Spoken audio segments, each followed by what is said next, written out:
भक्तों को जय श्री राम। मैं विपिन शास्त्री, श्री दुर्गा माता मंदिर, आशियाना कॉलोनी, गुरु विपिन शास्त्री चैनल के माध्यम से आप सभी भक्तों के बीच मार्गशीर्ष गणेश चतुर्थी व्रत कथा लेकर उपस्थित हो रहा हूं। कथा श्रवण करने के पूर्व हम अपने गुरु महाराज इष्ट देव का ध्यान करते हैं। मंगलम भगवान विष्णु, मंगलम गरुड़ध्वजा, मंगलम पुंडरीकाक्षाम, मंगलाय तनोहरि। पार्वती जी ने गणेश जी से पूछा कि अगहन कृष्ण चतुर्थी संकटा कहलाती है, उस दिन किस गणेश की पूजा किस रीति से करनी चाहिए। गणेश जी ने उत्तर दिया कि हे हिमालय नंदिनी, अगहन में पूर्वोक्त रीति से गजानन नामक गणेश की पूजा करनी चाहिए। पूजन के बाद अर्घ देना चाहिए। दिन भर व्रत रहकर पूजन के बाद ब्राह्मण को भोजन कराकर जौ, तिल, चावल, चीनी और घृत का साकला बनाकर हवन करावें तो वह अपने शत्रु को वशीभूत कर सकता है। इस संबंध में हम तुम्हें एक प्राचीन इतिहास सुनाते हैं। प्राचीन काल में त्रेता युग में दशरथ नामक एक प्रतापी राजा हो चुके हैं। वह राजा आखेट प्रिय थे। एक बार अनजाने में ही उन्होंने एक श्रवण कुमार नामक ब्राह्मण का आखेट शिकार करने में वध कर दिया। उस ब्राह्मण के अंधे माँ बाप ने राजा को श्राप दिया कि जिस प्रकार हम लोग पुत्र शोक में मर रहे हैं, उसी भांति तुम्हारा भी पुत्र शोक में मरण होगा। से राजा को बहुत चिंता हुई। उन्होंने पुत्रेष्टि यज्ञ कराया। फलस्वरूप जगदीश्वर राम ने चतुर्भुज रूप में अवतार लिया। भगवती लक्ष्मी जानकी के रूप में अवतरित हुई। पिता की आज्ञा पाकर भगवान राम ने सीता और लक्ष्मण के साथ वन में खरदूषणादि राक्षसों का वध किया। इससे क्रोधित होकर लोगों को रुलाने वाले रावण ने सीता जी का अपहरण कर लिया। सीता जी के वियोग में भगवान रामचंद्र ने पंचवटी का त्याग कर दिया और ऋषिमुख पर्वत पर पहुंचकर सुग्रीव के साथ मैत्री की। तत्पश्चात सीता जी की खोज में हनुमान आदि बानर तत्पर हुए।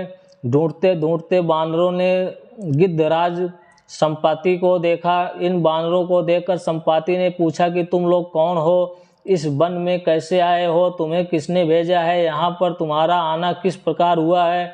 संपाति की बात सुनकर बानरों ने उत्तर दिया कि भगवान विष्णु के अवतार दशरथ नंदन राम जी सीता और लक्ष्मण जी के साथ दंडक वन में आए हैं। वहाँ पर उनकी पत्नी सीता जी का अपहरण कर लिया गया है। हे मित्र, इस बात को हम लोग नहीं जानते हैं कि सीता कहाँ हैं। उनकी बात सुनकर संपाति ने कहा कि तुम सब रामचंद्र के सेवक होने के नाते हमारे मित्र हो।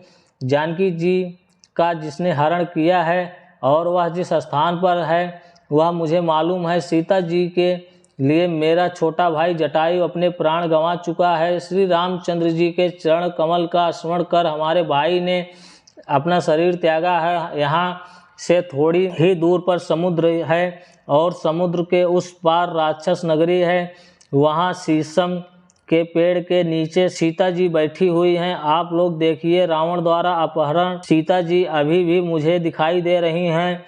मैं आपसे सत्य कह रहा हूँ कि सभी वानरों को में हनुमान जी अत्यंत पराक्रमशाली हैं, अतः उन्हें वहाँ जाना चाहिए। केवल हनुमान जी ही अपने पराक्रम से समुद्र लांघ सकते हैं, अन्य कोई भी इस कार्य में समर्थ नहीं है। संपाति की बात सुनकर हनुमान जी ने पूछा कि हे संपाति, दुस्तर समुद्र को मैं किस प्रकार पार कर सकता हूँ। हमारे सब बानर उस पार जाने में असमर्थ हैं, तो मैं ही अकेला कैसे पार जा सकता हूँ। हनुमान जी की बात सुनकर संपाति ने उत्तर दिया कि हे मित्र, आप संकट नाशन गणेश चतुर्थी का व्रत कीजिए। उस व्रत के प्रभाव से आप समुद्र को क्षण मात्र में पार कर लेंगे। संपाति के आदेश के से संकट चतुर्थी के उत्तम व्रत को हनुमान जी ने किया। हे देवी, इसके प्रभाव से क्षण भर में समुद्र को लांघ गए। इस श्लोक में इसके समान सुखदायक दूसरा कोई व्रत नहीं है। श्री कृष्ण जी कहते हैं कि महाराज युधिष्ठिर, आप भी इस व्रत को कीजिए। इस व्रत के प्रभाव से आप क्षण भर में अपने शत्रुओं को जीत कर संपूर्ण राज्य के अधिकारी बनेंगे। भगवान श्री कृष्ण का वचन सुनकर युधिष्ठिर ने गणेश चतुर्थी का व्रत किया। इस व्रत के प्रभाव से वे अपने शत्रुओं को जीतकर राज्य के अधिकारी बन गए। गणेश भगवान की जय।